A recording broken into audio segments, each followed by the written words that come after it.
carreira nos 30. Aos 20 e poucos anos, já no final da faculdade, deixei o emprego como secretária e fui tentar carreira no jornalismo. Primeiramente como foca, uma espécie de estagiário já formado, tratado como aprendiz entre profissionais experientes no jornalismo. Fui então trabalhar na rede LC de notícias do empresário Luiz Casale. Era uma nova emissora que retransmitia sua programação para dezenas de rádios em todo o Brasil. Trabalhava no que eles então chamavam de o primeiro Jornal Nacional de Rádio, comandado por Ney Gonçalves Dias e Flávio Menghini, muito conhecidos no meio jornalístico à época.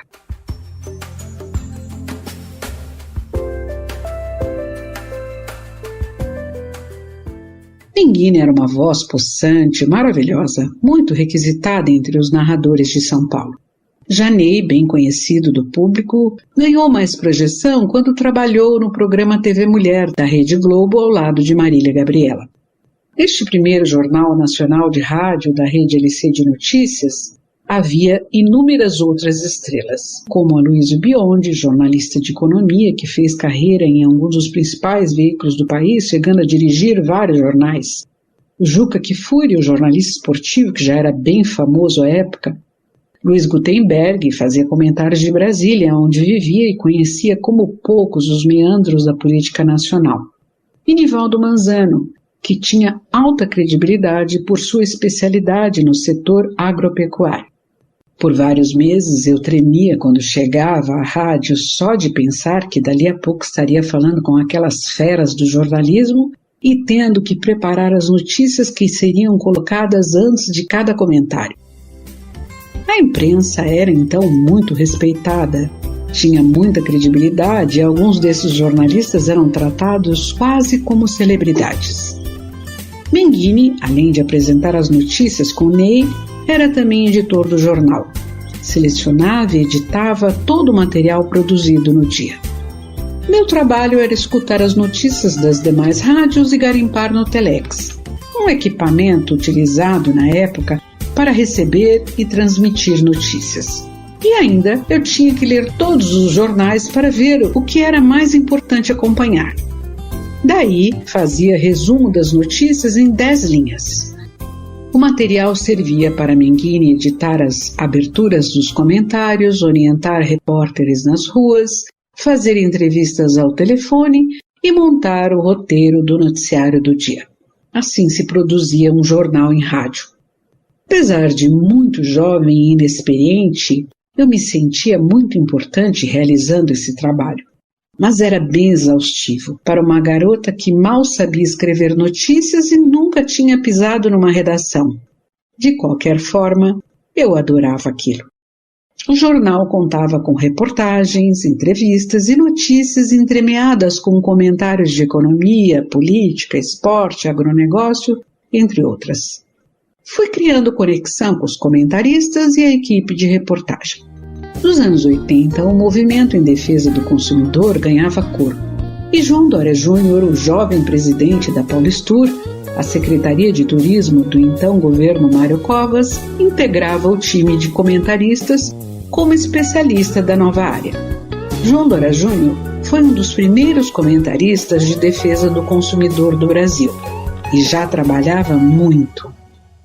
Como foquinha, eu ganhava o equivalente a um salário mínimo, que ia integralmente para o pagamento do aluguel de um apartamento na Bela Vista que dividia com uma estudante. Assim, precisava de outros trabalhos para me sustentar, e atrevida, um dia oferecia ao jovem comentarista de defesa do consumidor os serviços de busca e seleção de todas as notícias da área para facilitar suas análises cotidianas. Ele aceitou, negociamos a remuneração e com este trabalho ampliei minha série de freelancers, os bicos no jornalismo, que me proporcionaram, além de recursos para me sustentar, experiência e uma rede de relacionamentos na área, o que seria crucial nos anos seguintes da minha carreira. Eram serviços, claro, realizados em casa, fora do horário da rádio, e obtidos por indicação dos comentaristas e repórteres. Chegou um momento que eu tinha uns 5 trabalhos simultâneos e dormia 4 a 5 horas por noite. O que aparecia eu topava.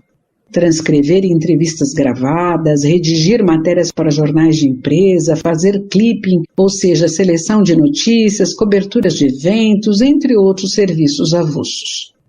Compartilhei essas deliciosas lembranças durante o intervalo de um encontro com empreendedores, profissionais e estudantes em Santos dia desses. Trocávamos experiências profissionais quando alguns começaram a relatar que estavam se virando nos 30 para pagar suas despesas, como fiz há 40 anos. Um ano após a pandemia, muitos ainda estavam reconstruindo suas carreiras e seus negócios. Alguns tinham desistido da recolocação no mercado de trabalho com a experiência anterior. A maioria estava desenvolvendo novas atividades para obter ou complementar renda. Ouvi então de um jovem estudante de propaganda e marketing que mantinha um comércio de óculos de sol na internet e, ao mesmo tempo, fazia anúncios digitais para donos de pequenas lojas de conhecidos da família e ainda vendia equipamentos usados no Mercado Livre. Outro rapaz de 36 anos, para sustentar sua família, revelou uma agenda cheia de trabalhos avulsos. Fazia entrega, passeava diariamente com 3 cachorros e vendia em empresas salgados preparados por sua esposa. E ela, além de produzir doces e salgados, ainda trabalha como atendente de loja, acrescentou.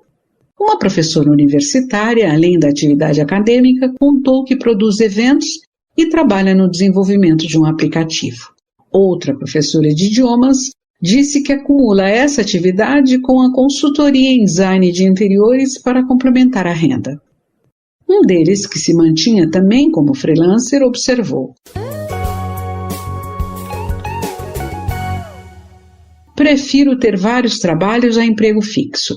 Perguntei então: "Essa variedade de trabalhos não é estressante e insegura comparada a um emprego com um salário garantido e carteira assinada?" "Gosto da liberdade que essa vida corrida me dá", disse ele. "Escolho os trabalhos e faço meus horários. É puxado, mas vale a pena." Compreendo perfeitamente a sua percepção ao recordar daquela época em que eu tinha tantos bicos e, apesar do cansaço, me divertia e era bem feliz com o resultado, quando então relato minha experiência na rádio em início de carreira. Um publicitário de 40 anos observou então que isso não é só com a moçada em início de carreira e nem com o pessoal mais velho para complementar renda.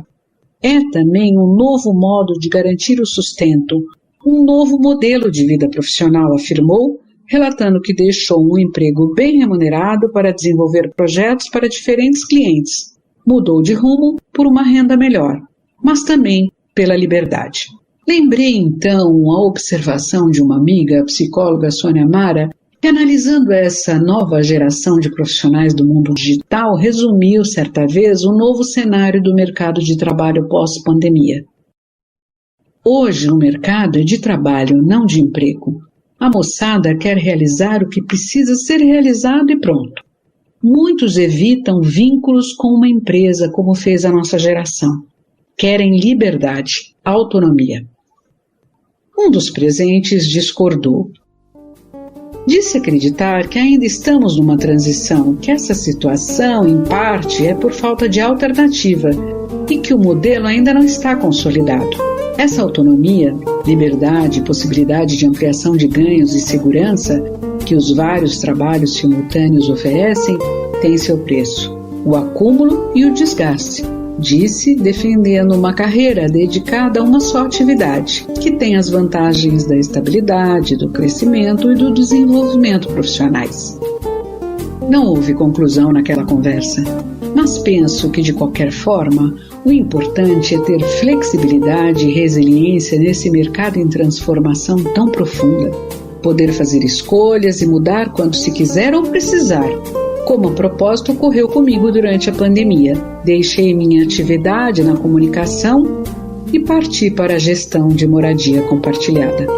Mas este já é assunto de outra crônica.